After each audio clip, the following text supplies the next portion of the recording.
দর্শক, এই মুহূর্তে জাতীয় ঈদগাহ ময়দানে আছেন সহকর্মী সাইদুল ইসলাম। সরাসরি চলে যাচ্ছি তার কাছে। সাইদুল, শুনতে পাচ্ছেন? সাইদুল, প্রধান ঈদ জামাতের খবর আমাদেরকে জানান আপনি। ওয়ালটন ফ্রিজ কিনে অনেকের মতো আপনিও হয়ে যেতে পারেন মিলেনিয়াল। সেরা পণ্যের সেরা অফার।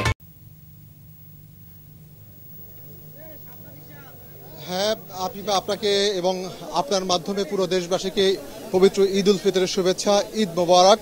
মূলত এটাই ছিল বাংলাদেশের জাতীয় ঈদগাহের মাঠ। এখানেই কিছুক্ষণ আগে অর্থাৎ সকাল 8:30টায় কিন্তু এখানে জাতীয় ঈদগাহে ঈদের নামাজ অনুষ্ঠিত হয়েছে। মাত্র 5 মিনিট আগে মোনাজাতের মাধ্যমে জাতীয় ঈদগাহের ঈদের নামাজ শেষ হয়েছে। ব্যাপক উৎসাহ, উদ্দীপনা, সাম্য, মৈত্রী আর ভ্রাতৃত্বের বন্ধনে কিন্তু জাতীয়ভাবে জাতীয় ঈদগাহের মাঠে এই ঈদের নামাজ অনুষ্ঠিত হয়েছে। ঈদের নামাজ শুরু হওয়ার মাত্র 5 মিনিট আগে এখানে এসেছেন মহামান্য রাষ্ট্রপতি, বাংলাদেশের রাষ্ট্রপতি মোহাম্মদ শাহাবুদ্দিন, প্রধান বিচারপতি, ধর্মমন্ত্রী, মন্ত্রী পর্যায়ের উচ্চ পদস্থ মন্ত্রীবর্গ, সচিব সহ এই দেশের বিভিন্ন গণ্যমান্য ব্যক্তিরা।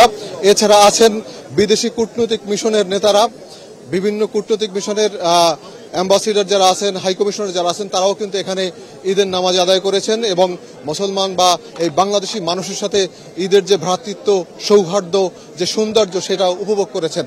মূলত পুরো ঢাকাবাসীর এই ঈদগাহকে কেন্দ্র করে সকাল থেকে একটা উৎসবের আমেজ আমরা দেখছিলাম।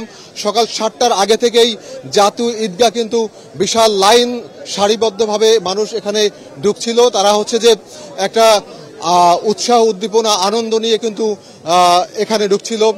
আমি যদি নিরাপত্তার কথা আপনাদেরকে জানাই, তাহলে নিরাপত্তার চৌকিতে কিন্তু পুরো এলাকা এখানে ঢেকে দিয়েছিল। মূলত ঢাকা দক্ষিণ সিটি কর্পোরেশন, পুলিশ, র্যাব, অন্য আইন শৃঙ্খলা বাহিনী যারা ছিলেন, তারাও কিন্তু এখানে সম্পূর্ণ নিরাপত্তার চাদরে ঢেকে দিয়েছিলেন। এখানে কিন্তু পৃথক পুরুষ এবং মহিলাদের জামাত হয়েছে। মহিলারা শান্তিপূর্ণভাবে পাশেই একটি নামাজ আদায় করেছেন এবং পুরুষরা পুরা রাস্তা সহ পুরা ঈদগাহ মাঠ কানায় কানায় পরিপূর্ণ হয়ে গেছিল।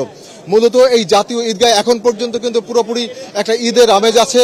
সাম্য, মৈত্রী, ভ্রাতৃত্ব, সৌহার্দ্য এবং সৌন্দর্যের প্রতীক ঈদ, সেই ঈদের প্রতীককে কিন্তু এখানে এখনো উজ্জীবিত হচ্ছে। সব মিলিয়ে এখানে কিন্তু একটা উৎসব মুখর পরিবেশ চলছে। জাতীয় ঈদগাহ পুরো একটা উৎসব চলছে। ঈদগাহ ময়দান থেকে এই ছিল সর্বশেষ অবস্থা। আফিফা।